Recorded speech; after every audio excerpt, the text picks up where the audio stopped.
परम पूज्य श्री साहिब जी, मंगलमय संत समाज, पूजनीय साध्वी समाज, सम्मानीय सज्जनों और देवियों, आज हम वो चर्चा करने जा रहे हैं जो पूरे कबीर पंथ में मान्य है और इसी के आधार पर सब लोग अपने अपने जीवन में अपने गुरु संतों के प्रति श्रद्धा, समर्पण, पूजा आदि करते हैं। लेकिन इसके बारे में बहुत लोगों को पता नहीं रहता है कि इसका मतलब क्या होता है, क्यों किया जाता है, इसका अर्थ क्या है। केवल दूसरे लोग कर रहे हैं तो हम भी कर रहे हैं। बिना जाने करते रहने से उसका विशेष लाभ नहीं मिलता है। विशेष लाभ प्राप्त करने के लिए अगर उसके भाव को भी, अर्थ को भी जाना जाए, उस ढंग से अपने जीवन आचरण स्वभाव को भी बनाया जाए तो ज़्यादा अच्छा होता है। मानसिक संतोष मिलता है, विचारों में कोई औपचारिकता या भ्रम की मान्यता नहीं रह जाती है। बिना जाने कोई भी काम करते रहने से वो यंत्रवत केवल होता है, और जब उसकी वास्तविकता को जान लिया जाता है, उसके भाव को जान लिया जाता है, तब उसका मन में उसके प्रति प्रेम जग जाता है। और जब प्रेम जग जाता है तब फिर क्या पूछना। सदगुरु कबीर ने तो कहा है, नेम जगावे प्रेम को, प्रेम जगावे जीव, और जीव जगावे पीव को, वही जीव वही पीव। नियम से प्रेम होता है, और प्रेम जहाँ हो गया किसी सद्गुण या किसी सद्कर्म के लिए तो फिर जीव जग जाता है। और जहाँ जीव जग गया तो फिर क्या पूछना, वो परमात्म तत्व को मानो पा गया। तो कबीर पंथ में पूजा आरती के मूल में है सदगुरु पूर्ण साहिब जी की जो रचना है, आरती हो गुरु आरती हो, इस आरती को किया जाता है। कहीं भी कोई भी अपने इष्ट के प्रति जब आरती करता है तो इसी पद को लेकर के वो गाता है और करता है। ये सदगुरु श्री पूर्ण साहिब जी की रचना है और सबको इसी पद के आधार पर आरती करना चाहिए अपने गुरु संतों के प्रति। अब ये बात अलग है कि कुछ हमारे संतों ने, महापुरुषों ने अपने से भी आरती बनाया है और उनके शिष्यगण, अनुयायी जन, भक्तजन उन पदों के आधार पर आरती करते हैं। लेकिन अगर ऐसा होने लगे तो फिर एक मत नहीं रह जाएगा, और बनाने के लिए तो कोई भी बना सकेगा अपने ढंग से, एक अच्छे भाव से भरा हुआ, और फिर सब अपने अपने ढंग से अपने अपने इष्ट गुरु की आरती वंदना करें। तो एकता भी होनी चाहिए। अपनी परंपरा में जैसे सिद्धांत के लिए एक मत है, जड़ चेतन निर्णय, जीव जीव का भेद, और कर्म सिद्धांत, पुनर्जन्म, कर्म फल भोग, प्रारब्ध संचित क्रियमाण, ये सब में एकता है। अनेक बातों में एकता है, तो आरती में भी एकता होनी चाहिए। एक बार सदगुरु अभिलाष देव जी से हमने चर्चा किया कि गुरुदेव आपने एक बहुत अच्छी आरती पद बनाया है, उस पर अगर आरती हम लोग करें तो कैसे लगेगा, कैसे रहेगा। आप लोग देखे होंगे कि जय जय जय गुरु दुख हरणम, बहुत अच्छा पद है, बहुत गहरा अर्थ है, बड़ा भक्ति भाव से, और कल्याण साधना के शब्द उसमें पिरोए हुए हैं, साथ साथ सिद्धांत का भी उसमें बोध होता है। इष्ट के प्रति उपासना ही है। तो गुरुदेव जी ने कहा कि देखो, एक मत होना चाहिए। हम करने लगेंगे, हमारी बनाई हुई उस पद के आधार पर आरती करने लगेंगे तो दूसरे और भी करने लगेंगे। जिनको करना हो वो करते हैं, हम किसी को रोकने नहीं जाएंगे। लेकिन हम सोचते हैं कि एक मत और सिद्धांत में एक रूपता होनी चाहिए। जो पूर्व से परंपरा में ये एक पूजा आरती का विधान है और ये चला रहा है जो वही चलना चाहिए, हम अपना नहीं सब पर थोपना चाहेंगे।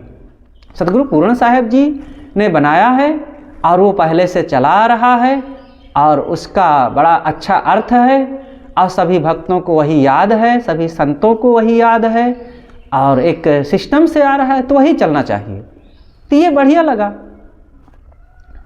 तो सदगुरु श्री पूर्ण साहेब जी की रचना जो आरती है, आज उसी पर हम चर्चा करते हैं कि उसका भाव क्या है, अर्थ क्या है, आरती कैसे करना चाहिए, इसका भी इसमें एक सिस्टम समाया हुआ है।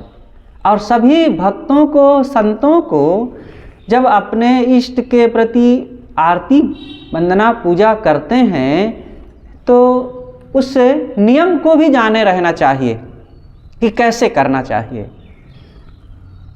आरती एक थाली में बना करके, एक चाहे कोई पात्र हो, मिट्टी का पात्र या धातु का पात्र हो, कटोरी, उसमें रुई के साथ साथ तेल या घी हो तो अति उत्तम है, तो उसमें भर करके और रुई में आग लगा दी जाती है, ज्योति बन जाती है और फिर थाली में रख करके आरती की जाती है। आरती घुमाने का नियम है कि दाहिने से नीचे की ओर ले जाते हुए बाएं की तरफ ऊपर लाते हुए उसको घुमाना चाहिए, इष्ट का दर्शन करते हुए। और जो ज्योति है, आरती की ज्योति है, वो गुरु के सामने होनी चाहिए। दूसरे मत पंथों में तो देखे होंगे कि आरती करते समय थाली रख करके उसको ऐसे ऐसे करते हैं ना, तो हम ऐसे ऐसे ना करें। इसका मतलब है कि ये हम जिनकी आरती कर रहे हैं ये ज्ञान का, प्रकाश का प्रतीक है और हमारी तरफ से वो श्रद्धा समर्पण होते हुए, हे गुरुदेव हम आपको समर्पित कर रहे हैं, तो हम ये नहीं करते हैं, कोई बात नहीं, लेकिन गुरु की तरफ ज्योति सीधी रखना चाहिए। अब आरती कर रहे हैं और ज्योति इधर है, ये इधर है, तो ये भी अच्छा नहीं है। हमारे मन का भाव भी झलकना चाहिए जो हम कर रहे हैं। केवल दूसरे लोग कर रहे हैं तो हम भी कर रहे हैं, ऐसा नहीं।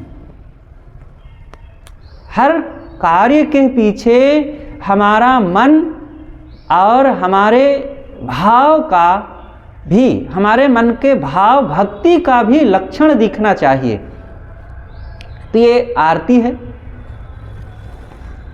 इसको हम थोड़ा गा लेते हैं, सब लोग मिल करके गाएं और फिर इस पर चर्चा करते हैं। आरती हो गुरु आरती हो, आरती गरीब निवाज साहेब आरती हो, आरती दीन दयाल साहेब आरती हो, ज्ञान आधार विवेक की बातें, ज्ञान आधार विवेक की बातें, सुरति ज्योति जहाँ जाग साहेब आरती हो, आरती गरीब निवाज साहेब आरती हो, आरती करूं सतगुरु साहेब की, आरती करूं सतगुरु साहेब की, जहाँ सब संत समाज साहेब आरती हो, आरती गरीब निवाज साहेब आरती हो, आरती दीन दयाल साहेब आरती हो, दरस परस गुरु चरण शरण भयो, दरस परस गुरु चरण शरण भयो, टूट गयो यम जाल साहेब आरती हो, आरती गरीब निवाज साहेब आरती हो। साहेब कबीर संतन की कृपा से, साहेब कबीर संतन की कृपा से, भयो परख परकाश साहेब आरती हो। आरती गरीब निवाज साहेब आरती हो। आरती दीन दयाल साहेब आरती हो।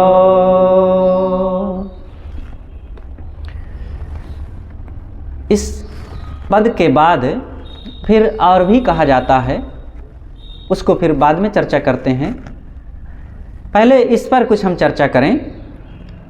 यहाँ पर सद्गुरु श्री पूर्ण साहेब जी, अब ये नाम आता है तो इनका परिचय देना भी जरूरी हो जाता है कि सद्गुरु श्री पूर्ण साहेब जी कौन हैं। हमारे पंथ में एक से एक मूर्धन्य, ज्ञानवान, वैराग्यवान, त्याग तपोनिष्ठ बहुत संत हुए हैं। कबीर पंथ संतों का एक बहुत बड़ा सागर है, और ऐसे वैसे संत नहीं, रहनीवान, साधना और बोध की उस रहनी में टिके हुए संतों का यहाँ पर समागम है। बहुत संत हैं। कबीर पंथ की परंपरा में सद्गुरु श्री पूर्ण साहेब जी एक महावैराग्यवान उच्च कोटि के संत हो चुके हैं। बुरहानपुर में एक आश्रम है, उसके संस्थापक क्या कहें, वहाँ पर सद्गुरु श्री पूर्ण साहेब जी का पदार्पण हुआ, और फिर परंपरा उनकी और लंबी चली जाती है पीछे की ओर। सद्गुरु श्री सुखलाल साहेब जी रीवा कबीर मंदिर में रहा करते थे, और उन्हीं के चरण शरण में सद्गुरु श्री पूर्ण साहेब जी अपने करीब 14-15 साल की उम्र में, और पहले ही शायद आ गए। सद्गुरु श्री पूर्ण साहेब महाराष्ट्र के शायद जलगांव के पास के थे, और वहाँ पर संतों का आवागमन रहा होगा। उनकी एक शायद बड़ी बहन थी, वे भी वैराग्यवान साधिका रहीं। लेकिन जब श्री पूर्ण साहेब जी अपने गुरुदेव सद्गुरु श्री सुखलाल साहेब जी के पास आए तो बचपन से ही बड़े तेजवान थे, प्रतिभावान थे, और एक वैराग्यवान सद्गुरु के शरण में आने के पश्चात फिर उन पर एक गहरी और छाप पड़ी। कबीर सिद्धांतों का उन्होंने बहुत अच्छे से मनन किया।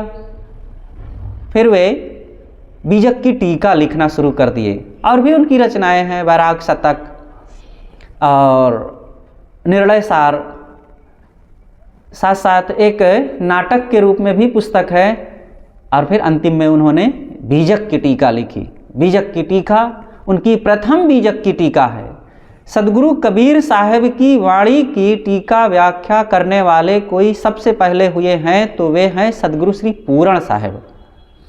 श्री कुंजल साहेब जी नाम के एक महान संत हुए हैं, लेकिन उन्होंने लिपिबद्ध थोड़े में वो पुरानी भाषा में कुछ कर दिया है, लेकिन वो छपी ओपी नहीं, चली नहीं, वो लुप्त जैसे ही आज है। लेकिन श्री पूर्ण साहेब जी ने काम किया, और लेकिन काम करते समय भी बड़ी अड़चनें आई, और उस समय की भाषा और उनकी अपनी शक्ति के अनुसार उन्होंने जो काम किया है वही ने बीजक को समझने में बहुत लोगों को मदद किया। फिर धीरे धीरे उसी का परिष्कृत रूप और भी बाद में आता गया। श्री विचार साहेब जी नाम के एक संत हुए हैं, उन्होंने लिखा है। सद्गुरु श्री राघव साहेब जी नाम के हुए हैं एक संत, उन्होंने भी लिखा है। और भी बीच बीच में एक दो संतों ने लिखा, लेकिन बाद में सद्गुरु श्री अभिलाष देव जी ने बीजक पारख प्रबोधनी नाम से वो टीका लिखा है, सन 1969 में जो छपी है। लेकिन उन्होंने देखा कि ये अभी जो रूप होना चाहिए वर्तमान में बीजक को समझने के लिए संतों भक्तों को, वो बन नहीं पाया। फिर उन्होंने पुनः उस पर मनन चिंतन शुरू किया और सन 1989 में पुनः उन्होंने उसका एक परिवर्धित रूप लिखा और बीजक व्याख्या के नाम से आज जो है एकदम सरल, सुग्राह्य, अत्यंत कल्याणकारी और बीजक का व्यवहारिक रूप जो सबको समझ में आ सके, और उसमें सदगुरु कबीर साहब के सिद्धांतों को स्पष्ट समझने के लिए बहुत ही कारगर ये ग्रंथ है। तो इस प्रकार से बीजक की प्रथम टीकाकार सदगुरु श्री पूर्ण साहब जी हुए हैं। उन्होंने बीजक के साथ साथ और भी अनेक काम किया है। जैसे वे ज्ञान रहनी में कुशल थे, स्थितिवान थे, वैसे भक्ति भाव से भी भरे हुए एक ज्ञान के सागर भी थे, भक्ति भाव के एक सच्चे भक्त भी थे। और वही भाव से भरा हुआ उन्होंने बहुत वचन कहा है। जो बीजक के शुरू में मंगलाचरण है, यह भी उन्हीं की रचना है।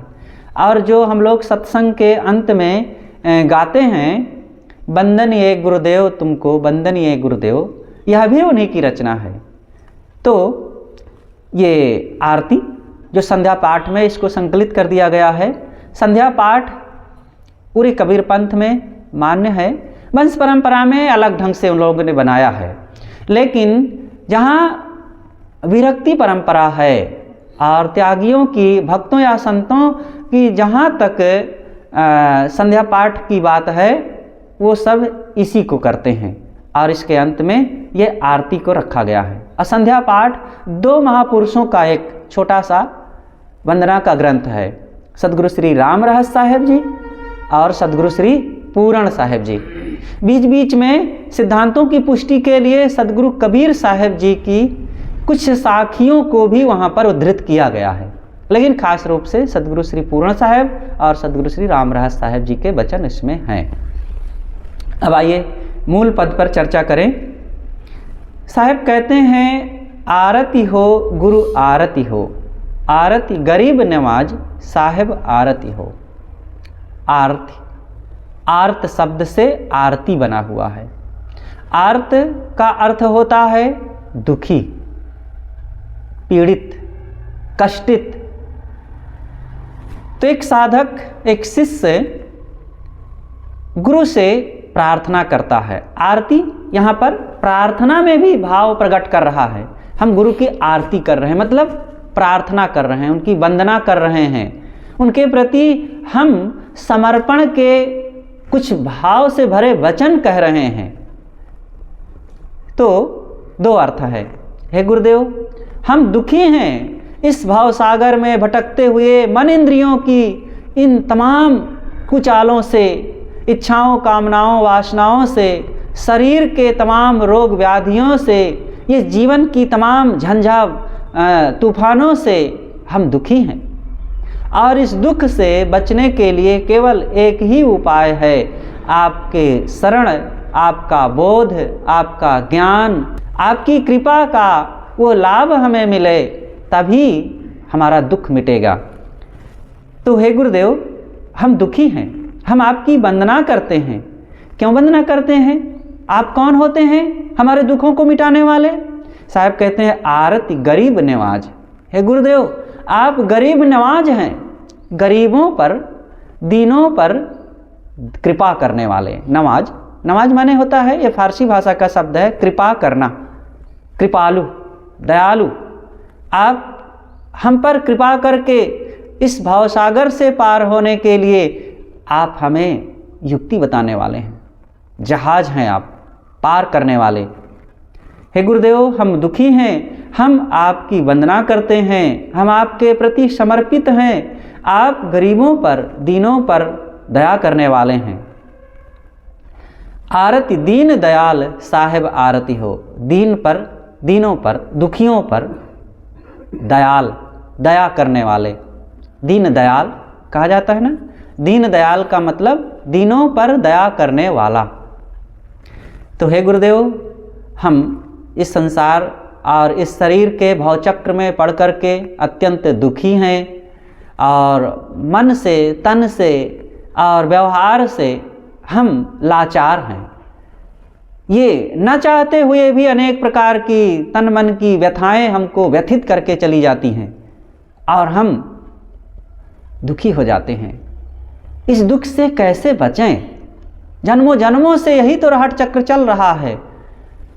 आज हम मानव जीवन में हैं। इस मानव जीवन को कहा जाता है कि प्राणियों में सिरमौर है, लेकिन ऐसा ज्ञान का सिरमौर और सभी प्राणियों में सिरमौर सर्वश्रेष्ठ है और सभी प्रकार की योग्यताओं से संपन्न जीवन होने के बाद भी आज दुखों की कमी न हुई।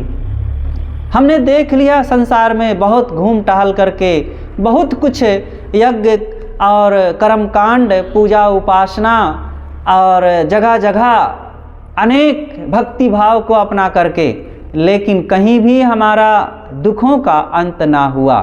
कहाँ कहाँ न गया, क्या क्या न किया, सुख शांति हेतु दर दर भटका, पर अब तो दास आपका है, अभिलाष की आस पुरा देना।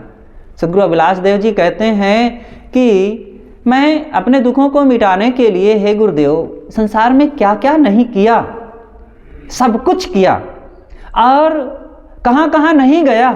पंडित पुजारियों के पास, ओझा सोखा बैगा के पास, इन सकामी स्त्री पुरुषों के पास और अनेक स्थानों में और अनेक जगहों में जा जा करके सब कुछ किया, कुछ बाकी ना रहा, लेकिन मेरा दुख ना मिटा।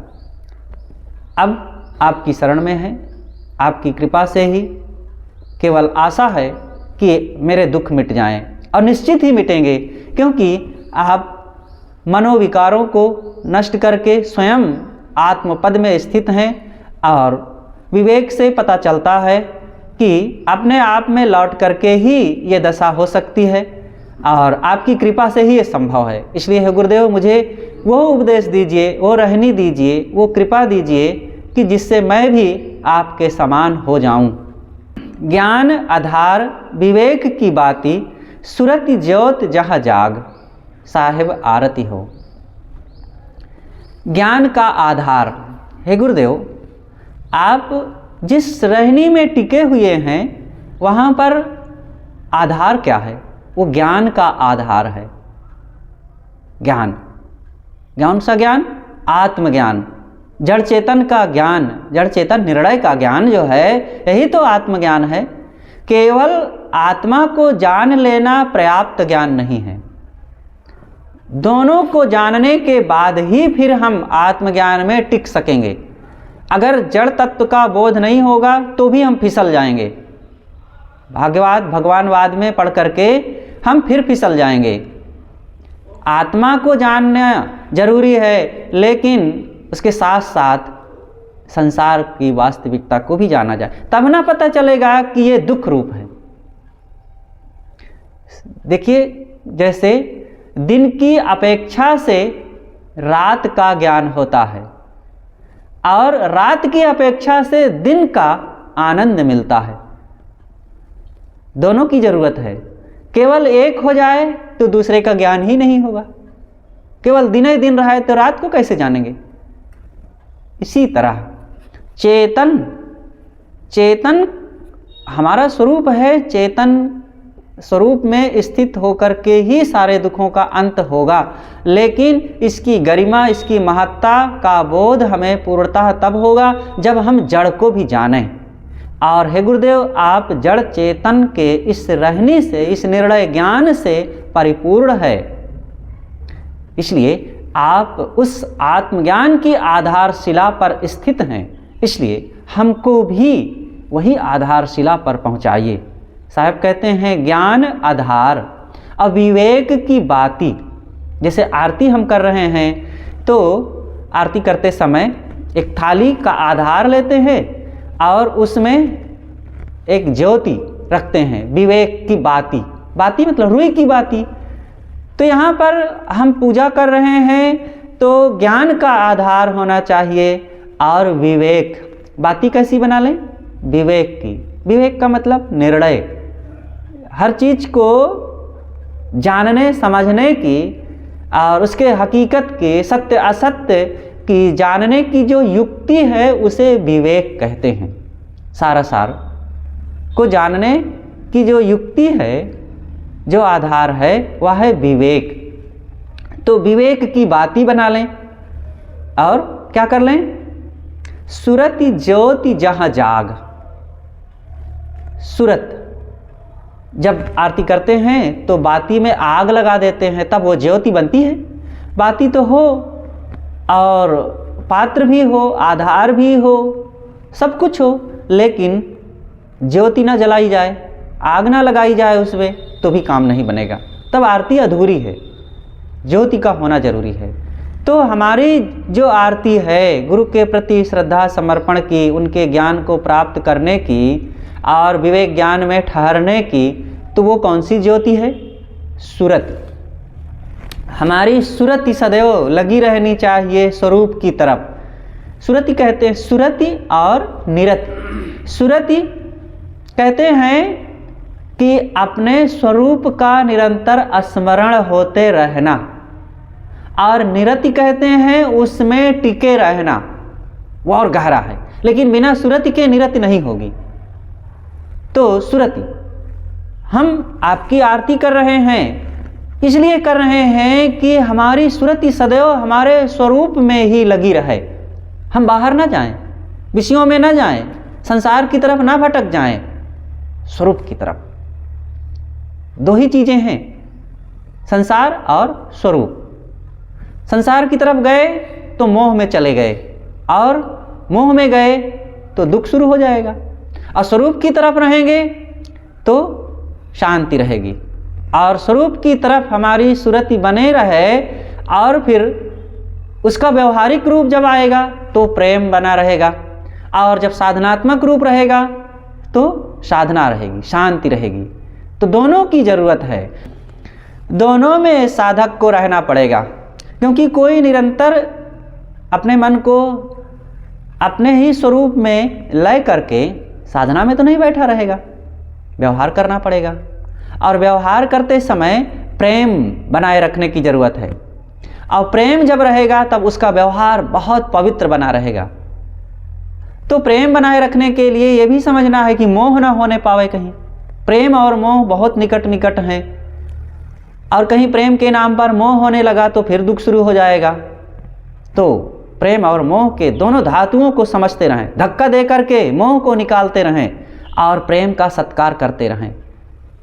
कहीं हम मोह निकालने के जैसे प्रेम को ना निकाल दें, नहीं तो हमारी हानि हो जाएगी, आप व्यवहारिक हो जाएंगे, मन में धोखाधड़ी शुरू हो जाएगी, भक्ति भाव नष्ट हो जाएगा, और सदाचार हमारा खत्म होने लगेगा।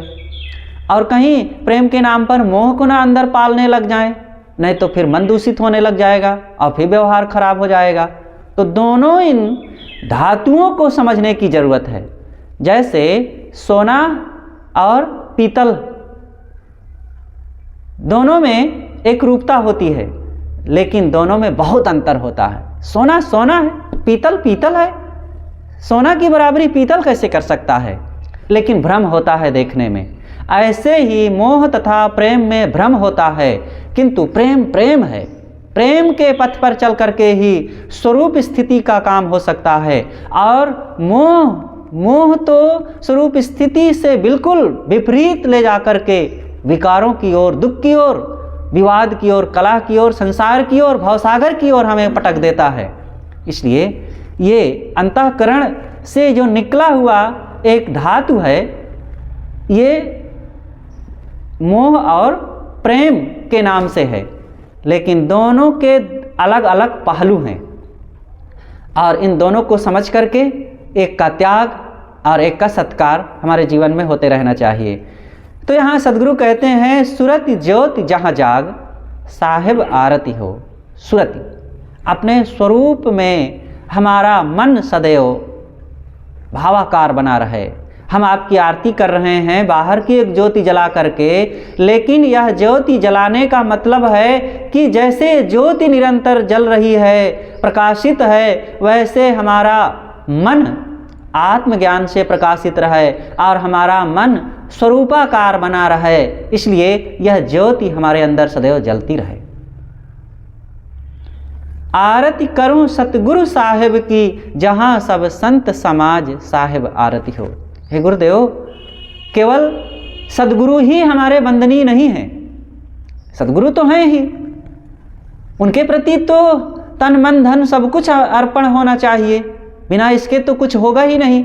लेकिन सद्गुरु के साथ साथ संत समाज भी है, संत समाज भी वंदनीय है, क्योंकि सद्गुरु से हमें ज्ञान मिलता है, वो शिक्षाएं मिलती है, उपदेश मिलता है, और संत समाज में उसका व्यवहारिक रूप आता है।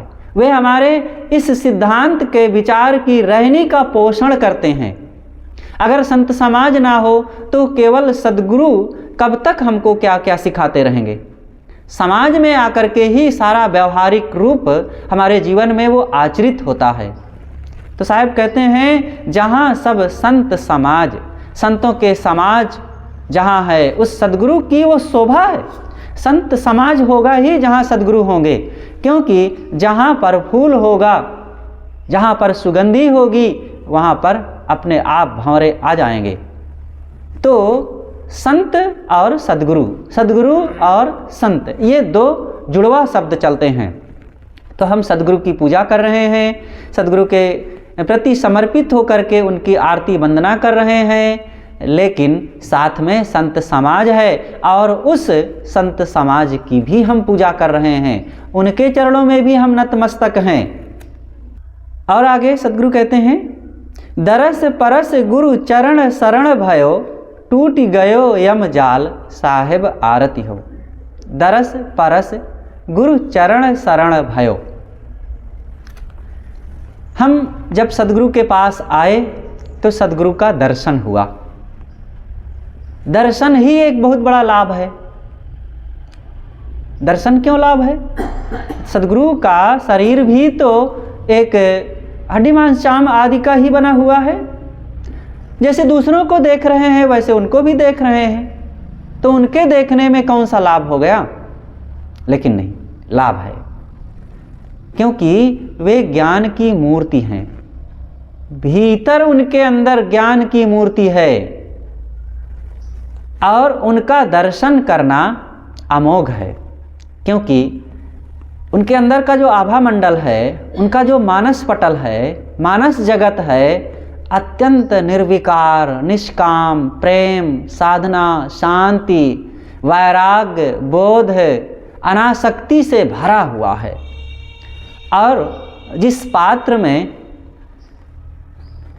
बर्फ रखा होगा, जिस पात्र में पानी रखा होगा, जिस पात्र में आग रखी होगी, बाहर से भले ना दिखे लेकिन उसका आभा बाहर कुछ ना कुछ प्रकट होता रहता है।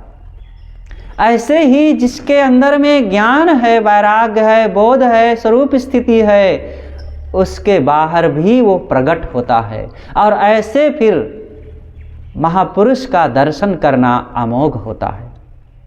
हम लोगों ने सद्गुरु अभिलाष देव जी एक महामहिम ज्ञान, वैराग्य, साधना, शांति, त्याग, अनासक्ति, भक्ति और बोध की महामूर्ति का दर्शन किया है, जो उस रहनी में टिके हुए थे।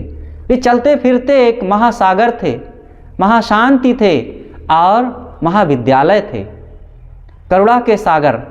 और उनके दर्शन करने मात्र से, उनके निकट जाने मात्र से, उनकी एक आवाज़ सुनने मात्र से अंदर में कुछ अलग फीलिंग हुआ करती थी। कुछ आज भी उनकी याद करने मात्र से मन में कुछ अलग एहसास होने लगता है। क्यों होने लगता है? क्योंकि कुछ था, दुनिया वालों से अलग कोई चीज़ थी उनके पास, तभी तो। इसीलिए यहाँ पर सद्गुरु श्री पूर्ण देव जी कहते हैं कि दरस परस, दरस उनका दर्शन किया। हमने गुरुदेव जी का दर्शन किया और दर्शन करते हुए उनकी आरती करनी चाहिए। बड़े भाव से उनका दर्शन करें। दर्शन में केवल उनके आँख, चेहरा, नाक, कान, माथा, सिर दिखे, ऐसी बात नहीं है। उस दर्शन में ज्ञान दिखना चाहिए, उस दर्शन में स्वरूप दर्शन दिखना चाहिए, उस दर्शन में संसार का विलय दिखना चाहिए, उस दर्शन में आत्माकार वृत्ति दिखनी चाहिए। हम कितनी गहराई में पहुंच सकते हैं, स्वयं अपने आप पर ये सोचें। और परस, परस स्पर्श। हमने सद्गुरु के दर्शन किया और फिर दर्शन आरती के पश्चात उनके चरणों का स्पर्श किया। चरणों का स्पर्श करने की क्या ज़रूरत है? क्यों चरण स्पर्श करें? हाथ मिला लें अथवा उनके सिर को छू लें, उनके पीठ को छू लें, नहीं, चरणों को स्पर्श करना चाहिए। चरण आचरण का प्रतीक है। चरण ही सबसे ज़्यादा किसी का अशुभ माना जाता है। कहा जाता है ना कि अरे वो वहाँ जा रहे थे, उसका पैर वहाँ छू गया है, धो डालो। तो क्योंकि उनका जो पैर था अपवित्र था, लेकिन हमने गुरुदेव जी के चरणों का स्पर्श किया। अब गुरुदेव जी का जीवन इतना पवित्र है कि उनके चरणों को छू लेने मात्र से हमारे अंदर में पवित्रता आती है। क्यों आती है? क्योंकि चरण ही जमीन पर पड़ते हैं और चरण से ही उनके भाव को हम समझ सकते हैं और अंगों को छूने की ज़रूरत नहीं है। चरण जमीन पर पड़ता है तो चरण को छू लेने से हम मानो उनका स्पर्श कर लिए। उनका स्पर्श करने का मतलब उनकी रहनी का स्पर्श कर लिए, उनके आचरणों का स्पर्श कर लिए। तो स्पर्श, जैसे संसार में किसी का स्पर्श किया जाए तो स्पर्श करने से किसी व्यक्ति का एक मन में अलग फीलिंग होने लगती है, विकार का।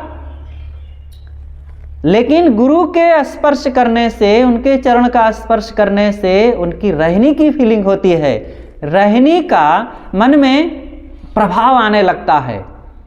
देखो, ये बाहर के कर्म कांड है। दुनिया वालों के कर्म कांड बड़े मोटे मोटे हैं और केवल उतने तक है। और निर्गुणी परंपरा में भी ये कर्मकांड है, इसकी ज़रूरत है, थोड़ा सा कर्मकांड है। और इस कर्मकांड से शुरुआत में ज्ञान साधना वैराग्य के पथ पर चलने के लिए हमें गुरु संतों के प्रति एक जुड़ाव शुरू होता है। बिना कर्मकांड के ज्ञान कांड में नहीं पहुंचा जा सकता है। हर जगह कर्मकांड की जरूरत है, लेकिन कर्मकांड की एक मर्यादा होती है, थोड़ी सी। तो यह भी एक शुभ, सात्विक, पवित्र, गुरु संतों से जुड़ा हुआ, अंधविश्वास रहित, बोध से भरा हुआ और एक दूसरों के संबंधों को जोड़ने के लिए, गुरु शिष्य के मन को अभेद बनाने के लिए ये एक छोटा सा कर्मकांड है। उनकी आरती करना, उनके दर्शन करना, उनके चरणों को स्पर्श करना और उनकी पूजा करना, उनको कुछ समर्पित करना, एक कर्मकांड ही तो है। और इस कर्मकांड से हम अपने मन को गुरु के भाव में, गुरु के विचारों में पूरी तरह से जोड़ देते हैं। तो सद्गुरु यहाँ कहते हैं दरस परस। हमने उनका दर्शन करके और उनके चरणों का स्पर्श करके मानो उनके ज्ञान को छू लिया, उनके ज्ञान को हमने देख लिया और उनके उन तमाम सिद्धांत उपदेशों को अपने जीवन में अब हम दर्शन किया, उसका साक्षात्कार किया। टूट गयो यम जाल साहेब आरती हो। अब हमारे यम जाल टूट गए। यम जाल, वासनाओं के जाल। हम बंधे हुए हैं, बाहर से नहीं दिखता है वो बंधन। बिन रसरी गर सकलो बंधा तासो बंधा आलेख। बिना रस्सी के सभी लोगों का गला बंधा हुआ है। मोह, मान्यता, आसक्ति की रस्सी से हम बंधे हुए हैं। लेकिन इस रस्सी को काटने के लिए, मोहाशक्ति को मिटाने के लिए गुरु के चरणों का स्पर्श, गुरु के दर्शन और गुरु की पूजा हमने किया और अपने मन को उनके मन में मिला दिया। अपने मन को डार के बैरागवान में लीन। कमहु न बांधे ताहि को जो बंधन से हीन। हमने अपने मन को मिटा दिया और वैरागवान में अपने मन को मिला दिया। अपनी मान्यताओं को छोड़ दिया। हम आज तक जो मान रहे थे, जो सोच रहे थे, जो जान रहे थे, जो कर रहे थे, उसी का बड़ा अहम होता है। और ये अहम रख करके फिर ज्ञान और वैरागवानों से हमारे और उनके बीच में एक परत बनी रहती है। परत। फिर बिसराए बिसरे नहीं जो गुण होए शरीर। चाहे जहाँ गुरु जी रहें, देखो देह यात्रा है, प्रारब्ध है, अलग अलग होना पड़ता है। गुरु जी कहीं हैं अथवा गुरु जी का शरीर अब नहीं है और हम कहीं हैं, लेकिन अगर उनका ज्ञान हमारे पास है तो फिर गुरु का स्पर्श हो रहा है, गुरु का दर्शन हो रहा है, गुरु का ज्ञान साथ में है। तो दरस परस गुरु चरण शरण भयो, हम अपने हृदय में गुरु के चरणों का दर्शन करके, उनका स्पर्श करके और उनकी शरण में पहुंच करके अपने भाव बंधनों को काट रहे हैं, अपने यमजाल को काट रहे हैं। यमजाल है मनोविकार, वासनाएं, मोहाशक्ति, कामाशक्ति। तो ये सबको मिटाना बहुत ज़रूरी है और इसके लिए गुरु की शरण की ज़रूरत है। साहेब कबीर संतन की कृपा से भयो परख प्रकाश साहेब आरती हो। सदगुरु कहते हैं कि सदगुरु कबीर, सदगुरु श्री पूर्ण साहेब जी अपने इष्ट, उनके इष्ट तो वर्तमान में बोधदाता सदगुरु श्री सुखलाल साहेब जी हैं, लेकिन आदि गुरु सदगुरु कबीर साहेब जी हैं। वर्तमान के बोधदाता हमें अपने चरण में लगा करके सिद्धांत का बोध दिया, उपदेश दिया, सब कुछ प्यार स्नेह देते हुए हमको आगे बढ़ाए। उनका अनंत उपकार है। लेकिन हर साधक को कभी भी अपने आदि गुरु को विस्मृत नहीं करना चाहिए, सदैव सदगुरु कबीर को याद रखना चाहिए। कबीर को छोड़ करके ना हम अपने गुरुदेव के कर्तव्यों से, उनके प्रति पूरी तरह से भक्ति निभा सकेंगे और ना अपने जीवन में स्वरूप की साधना कर सकेंगे, क्योंकि कबीर सिद्धांत को ही हमने छोड़ दिया। और कबीर सिद्धांत है हमारे पास तो मानो सदगुरु की भक्ति भी निभा रहे हैं और स्वरूप ज्ञान, स्वरूप स्थिति की साधना भी कर रहे हैं। तो सदगुरु श्री पूर्ण साहेब जी सदगुरु कबीर साहेब जी की याद करते हुए कहते हैं कि साहेब कबीर, सदगुरु कबीर और संतों की कृपा से ये पारख सिद्धांत हमको मिला हुआ है। पारख सिद्धांत, पारख का मतलब होता है कि जो निर्णय करने की शक्ति, त्रयी अन्वीक्षकी, त्रयी वार्ता और दंड। ये कौटिल्य अर्थशास्त्र में 4 विद्याएं बताई गई है, अन्वीक्षकी, त्रयी, वार्ता और दंड। अन्वीक्षकी विद्या वहाँ पर कही गई है। तो अन्वीक्षकी का मतलब होता है अन्वेक्षण, निरख परख, छानबीन, खोज करना। तो पारख कहते हैं अन्वेक्षण को ही। आप लोगों ने परख सुना होगा, परखी भी सुना होगा। परखी व्यापारी लोग रखते हैं, एक लोहे की बनी हुई होती है पतली सी नाली आकार में, और व्यापारी रखते हैं। जब वो माल खरीदने जाते हैं, गेहूं, चावल, सरसों आदि, तो वो बोरा में घुसा देते हैं। तो वो पतली सी होती है, नाली आकार में होती है। वो चौड़ी हो तो बोरा फट जाएगा, पतली नुकीली होती है। तो बोरा में घुसाने से बोरा भी नहीं फटता, और जब निकालते हैं तो उसमें 50 ग्राम अनाज आ जाता है। और उससे वे देख करके जान लेते हैं कि ये चावल कैसा है, इसमें कितना धूल है, कितना कचरा है और कितना भूसी है, कितना हल्का है, कितना मोटा है, कैसा क्या है, वो जान गए। तो उस धातु को, उस औजार को परखी कहते हैं, परखी। तो यहाँ पर देखो सही गलत को समझने के लिए उस परखी का उपयोग किया गया।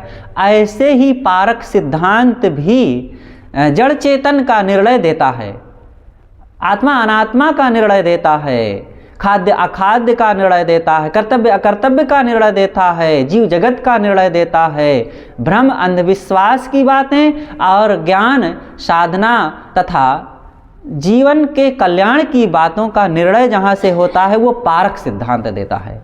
अब पारख सिद्धांत केवल एक घेरे में रहने वाले या एक मत पंथ में दीक्षा ले लेने मात्र से ही कोई पारखी हो गया, ऐसी बात नहीं है। पारख की बात तो शास्त्रों में भी आई है, वेदों में भी उसकी बात आई है। और वे कहते हैं कि खोजबीन करने की बात, कौटिल्य अर्थशास्त्रम, कौटिल्य के लिखा हुआ, चाणक्य, समुद्रगुप्त का लिखा हुआ जो ग्रंथ है, चाणक्य का 3 नाम है, कहीं कोई भ्रमित ना हो। चाणक्य का मतलब होता है कौटिल्य, और उन्हीं को विष्णुगुप्त भी कहते हैं। कौटिल्य अर्थशास्त्र में ये 4 बातें आई है। उसमें प्रथम है अन्वेक्षकी। अन्वेक्षकी का मतलब होता है निरख परख करना। और 3 जो विद्याएं हैं, त्रयी, वार्ता और दंड, ये सब राजनीति से भरा हुआ है। लेकिन अन्वेक्षकी विद्या, तो यहाँ पर पारक सिद्धांत, हम सब लोग पारक सिद्धांत के अनुयायी हैं। पारक सिद्धांत का मतलब केवल सदगुरु कबीर साहब की इस परंपरा में दीक्षित हो जाना नहीं है। पारक का मतलब है जड़ चेतन निर्णय को समझना। तो सदगुरु श्री पूर्ण साहेब जी कहते हैं, साहेब कबीर संतन की कृपा से भयो परख प्रकाश। सदगुरु कबीर और संतों की कृपा से, सदगुरु कबीर ने तो उसका मूल सूत्र दिया है, पूरा बीजक, एक सूत्र वचन है।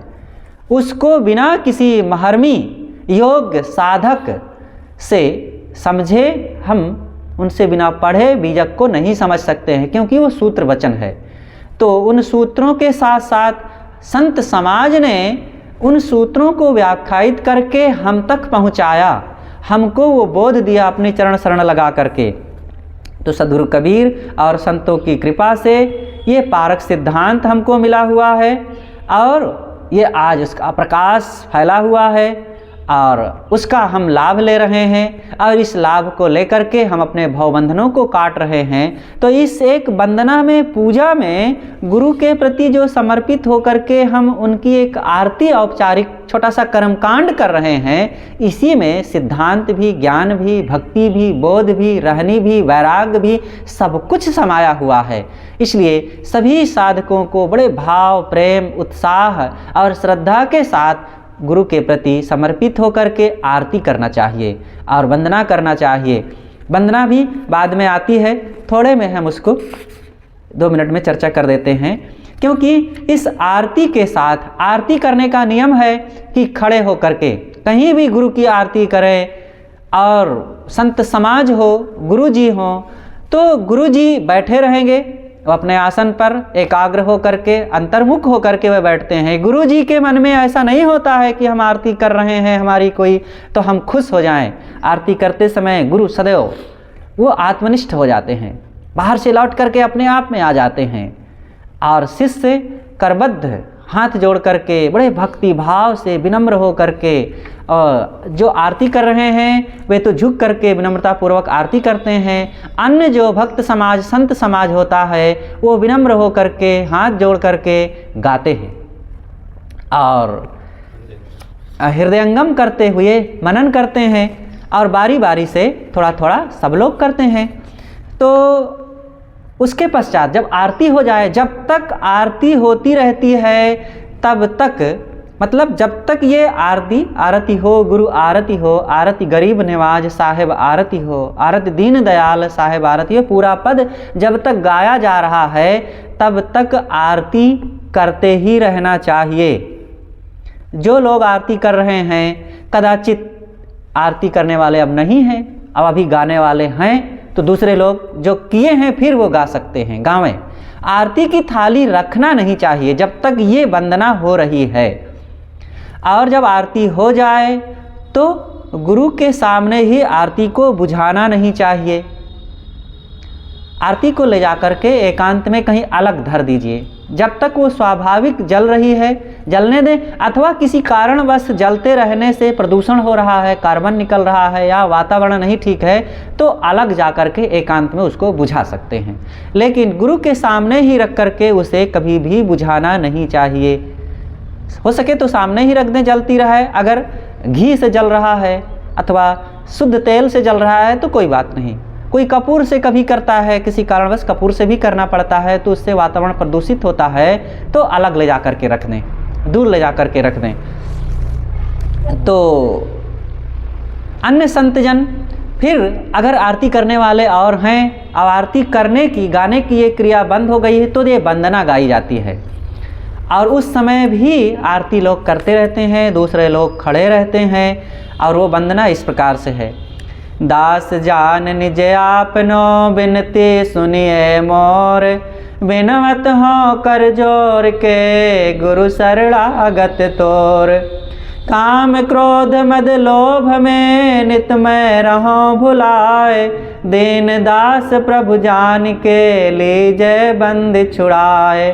मम दृष्टि महामलिन है। खान वान के बीच दया करी गुरु बोधिए, मैं हूँ अधम अति नीच। काल जाल बहु फेर में, परों में निपट गंवार। शरण आए की लाज है, साहिब लीजे उबार। मन वच कर्म गुरु साधु से, टूटे नाम मने। बंदी छोर यह दीजिए, वरदान सदा अक्षय। साहिब के दरबार में, कमी काहू की नाही। बंदा मुहि पावे नहीं, चूक चाकरी माही। साहिब कहते हैं, इसका भाव है, दास जान निज आपनो, बिनती सुनिए मोर। हे गुरुदेव, अपना दास जान करके और मुझे अपने शरण में लगाइए और मेरी प्रार्थना को सुनिए। मैं बारंबार आपकी प्रार्थना करता हूँ और मैं आपकी शरणागत हूँ। मैं काम क्रोध लोभ मोह में सब समय भटक रहा हूँ और मेरे अंदर में ये तमाम मनोविकार आकर के मुझे झकझोर देते हैं। मैं नहीं समझ पाता हूँ कि मुझे क्या करना चाहिए, कैसे जीवन जीना चाहिए। इसलिए हे गुरुदेव, दीन दास प्रभु जान के लीजे बंदी छुड़ाए। मुझे अपना दीन दास समझिए, गरीब सबसे छोटा दास समझिए और मैं आपकी शरण में हूँ। हे प्रभु, आप मेरे बंधनों को छुड़ा करके आप अपनी शरण में मुझे लगा लीजिए। मम दृष्टि महामलिन है, मेरे मन की जो दशा है अत्यंत मलिन है। मेरी जो सोच है, मेरे जो विचार हैं, मैं मलिन हूँ।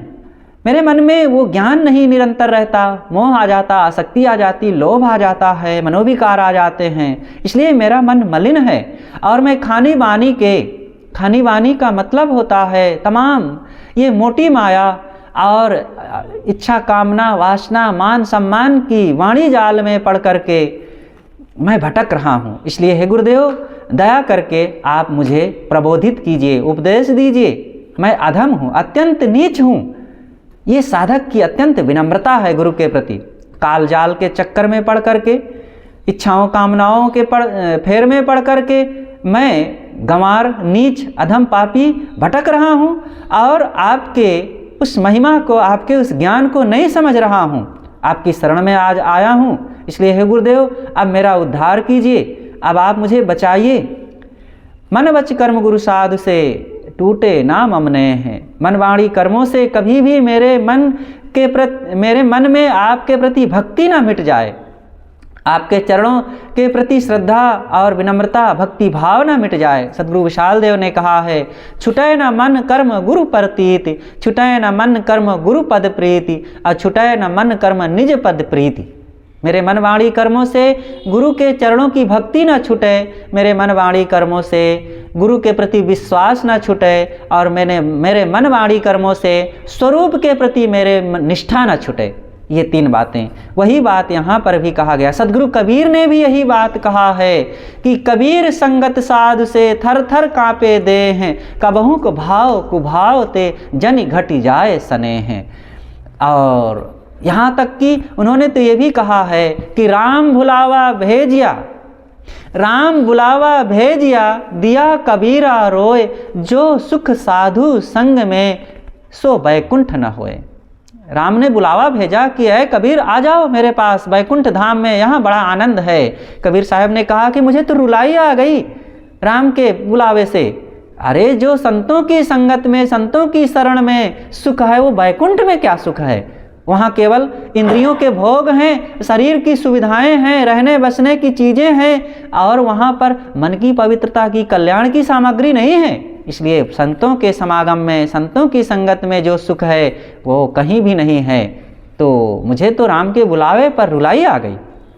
वही बात यहाँ पर है कि मन वाणी कर्मों से संतों के प्रति मेरे मन में जो प्रेम है, नेह है, स्नेह भक्ति की डोर जुड़ी हुई है, वे कहीं टूट ना जाए। हे बंदी छोर, मेरे बंधनों को काटने वाले, मुझे ये वरदान दीजिए कि सदा मैं आपके चरणों में झुका रहूं, मेरे मन में सदा आपके प्रति भक्ति भाव बनी रहे। साहिब के दरबार में कमी काहू की नाही, बंदा मोहि पावे नहीं, चूक चाकरी माही। साहब के दरबार में तो कोई कमी नहीं है, आप दया के सागर है, करुणा की मूर्ति हैं और आप ज्ञान के महामहिम हैं, आपको क्या कमी है। मुझ दास को भी अपनी शरण में जगह दीजिए और अपने अंतःकरण में मेरे लिए भी थोड़ी सी जगह दीजिए और मुझे भी जरा एक बार एक क्षण देख लीजिए और अपने अंतःकरण में बसा लीजिए। ये बंदा दास गुलाम तो अनेक चूक का मतलब भूल, कमी, त्रुटि का भंडार है और मैं चूक कर जाता हूँ, भूल कर जाता हूँ। हे गुरुदेव, मेरे अंदर में तो अनेक अज्ञान भरे हुए हैं, अगर आप मेरे अज्ञान को देखेंगे तो फिर मेरा कभी उद्धार ही नहीं होगा। इसलिए हे गुरुदेव, आप दया के सागर हैं, आप अपने चरण में मुझको भी जगह देते रहिए और अपनी भी एक कृपा की दृष्टि मेरी तरफ डालते रहिए। अंतिम में फिर इस वंदना के बाद एक ये गुरु गीता का श्लोक भी कहा जाता है पूजा करते समय। ना गुरोर्वधिकम तत्वम ना गुरोर्वधिकम तपः, गुरुर्ज्ञानात् परम नास्ति तस्मै सद्गुरुवे नमः। ध्यान मूलम गुरुर्मूर्ते, पूजा मूलम गुरुपदम, मंत्र मूलम गुरुर्वाक्यम, मोक्ष मूलम गुरुकृपा।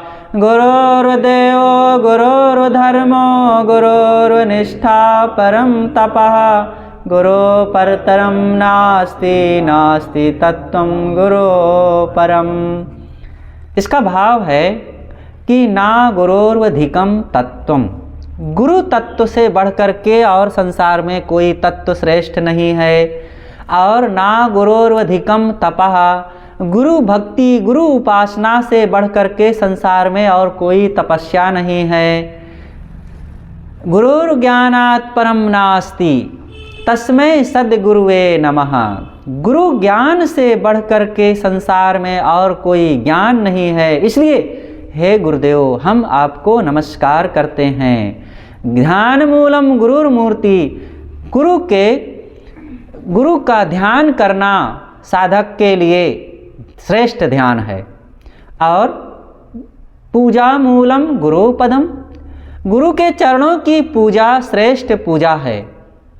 अगर पूजा करना ही है सगुण भगवान की तो गुरु के चरणों की पूजा करें। अमंत्र मूलम गुरुर्वाक्यम, सारे मंत्रों का मूल गुरु के उपदेशों का मनन चिंतन करना। गुरु ने जो उपदेश दिया है, गुरु के जो ज्ञान के निर्णय परक वचन हैं, उन मंत्रों का उच्चारण करना, पूजा करना, मनन करना, ये मंत्र मूल है।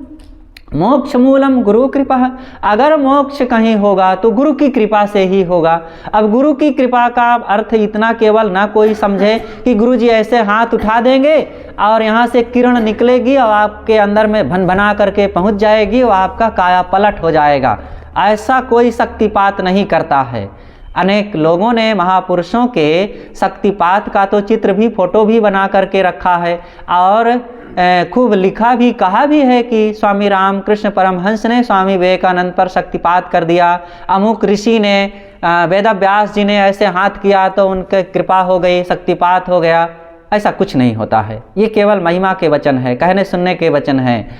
असली शक्तिपात तो यह है कि गुरु की कृपा, और गुरु की कृपा यही है कि गुरु जिस रहनी में रह रहे हैं उसी का उपदेश करें और शिष्य उनको देखे भी और उनको सुने भी और जीवन में आचरण करें। और गुरुर्देवो गुरुर्धर्मो गुरुर्निष्ठा परम तपः, अर्थात गुरु ही देवता हैं, गुरु ही सारे धर्मों के धर्म हैं। गुरु की पूजा करें और गुरु धर्म में, गुरु मर्यादा में रह करके हम सच्चे धर्म का पालन करें और गुरु निष्ठा, गुरु के प्रति निष्ठा रख करके हम जहाँ रहें अपने जीवन को पवित्र बनावें। और परम तपः, और गुरु मार्ग पर चलना ही परम तपस्या है, श्रेष्ठ तपस्या है।